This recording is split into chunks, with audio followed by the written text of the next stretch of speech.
nom du Père et du Fils et du Saint-Esprit. Amen. Bien-aimés dans le Christ, nous sommes aujourd'hui le 9 octobre. Et la parole de Dieu que notre Mère Église nous propose est extraite de l'Évangile de Luc chapitre 11, versets 1 à 4. Il arriva que Jésus, en un certain lieu, était en prière. Quand il eut terminé, un de ses disciples lui demanda: Seigneur, apprends-nous à prier, comme Jean-Baptiste lui aussi l'a appris à ses disciples. Il leur répondit: quand vous priez, dites: Père, que ton nom soit sanctifié, que ton règne vienne. Donne-nous le pain dont nous avons besoin pour chaque jour. Pardonne-nous nos péchés, car nous-mêmes, nous pardonnons aussi à tous ceux qui ont des torts envers nous. Et ne nous laisse pas entrer en tentation.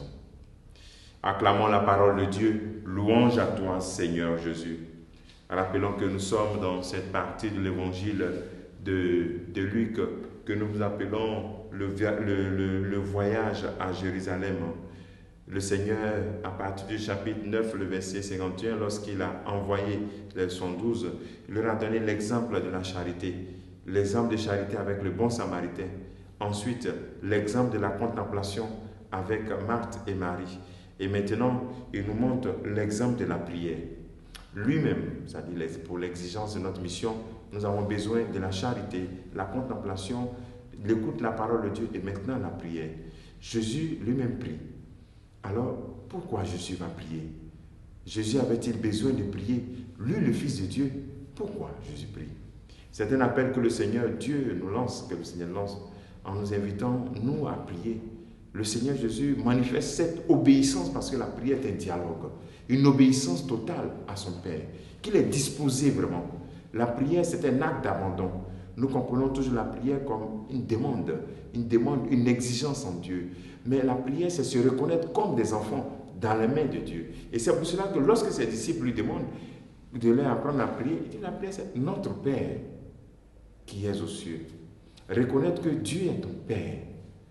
Reconnaître que Dieu est ton Père. Il est ton papa. Est-ce que vraiment Dieu est ton papa? Est-ce que tu reconnais vraiment Dieu comme ton Père? Est-ce que tu as l'attitude d'un enfant de Dieu? Ce Dieu qui est amour, qui pardonne constamment, qui n'est pas violent, qui est lent à la colère, plein d'amour. J'aime dire, chacun doit reconnaître qui est son papa. Et je te dis à toi aussi qui a vécu une mauvaise expérience paternelle, où tu n'as pas connu ton papa, ou bien même que tu es orphelin, sache que tu es un Père qui est Dieu. C'est la paternité vraie existe, c'est en Dieu. Donc retrouve en lui cet amour-là. Notre Père qui est aux cieux. C'est en fait reconnaître, remplir notre vie de la crainte de Dieu, le respect de Dieu. Il faut respecter Dieu. Souvent, nous manquons de respect en Dieu parce qu'il est tellement miséricordieux que nous lui manquons de respect. Nous ne respectons pas nos paroles, nos promesses. Et même nous portons le nom de chrétiens, mais nous profanons ce nom-là. Deuxième élément de cette prière de notre Père, c'est que ton nom soit sanctifié. C'est la première demande de notre Père, de la prière de notre Père. C'est-à-dire que nous voulons collaborer à la sanctification du nom de Dieu, par notre propre vie, par nos aspirations. Que ton règne vienne, le désir fort du chrétien, comme ce docteur qui demande: Seigneur, que dois-je faire pour avoir par la vie éternelle? Que le règne de Dieu arrive dans ma vie. Que le Seigneur, le règne que Dieu est venu instaurer, un règne de non-violence, un règne de paix, que ce règne arrive. Que tu puisses prier pour que ce règne arrive. Mais par quoi? Par ta vie. Que ta volonté soit faite sur la terre comme au ciel. Que je ne sois pas l'obstacle à ton projet. Est-ce que tu n'es pas un obstacle au projet de Dieu?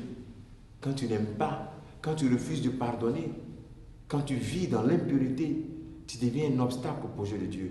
Quand tu es violent, quand tu veux te venger, Dieu est venu instaurer un monde de paix.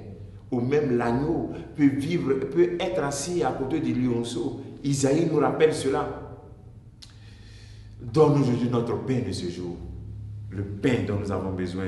Le pain dont nous avons besoin pour vivre de manière digne. Non seulement ce pain pour nous, mais aussi pour tous les hommes. Est-ce que tu es un instrument par lequel Dieu passe pour donner du pain aux pauvres, à celui qui n'a pas? Est-ce que tu es charitable? Est-ce que dans ton avoir, dans ce que tu gagnes comme revenu, est-ce que tu penses, tu prends une partie pour le pauvre, pour celui qui n'a pas à manger? Pardonne-nous nos offenses. Le monde a besoin du pardon de Dieu. Nous avons tous besoin de son pardon. Et nous devons croire en son pardon. Ne pas vivre loin de la miséricorde de Dieu. Dire non, je fais toujours le même péché, je n'ai pas besoin de me confesser, de demander pardon à Dieu. Non, Dieu ne se lasse jamais de te pardonner parce qu'il t'aime. Et enfin, ne nous laisse pas entrer en tentation. Il ne s'agit pas ici des petites tentations, mais il s'agit de la tentation d'abandonner Dieu, de vivre sans Dieu. Que ta vie aujourd'hui soit une vie avec Dieu. Que tu remplaces cette tentation de penser que tu peux faire tout sans lui. Qu'il te bénisse et qu'il nous bénisse tous. Au nom du Père et du Fils et du Saint-Esprit. Amen.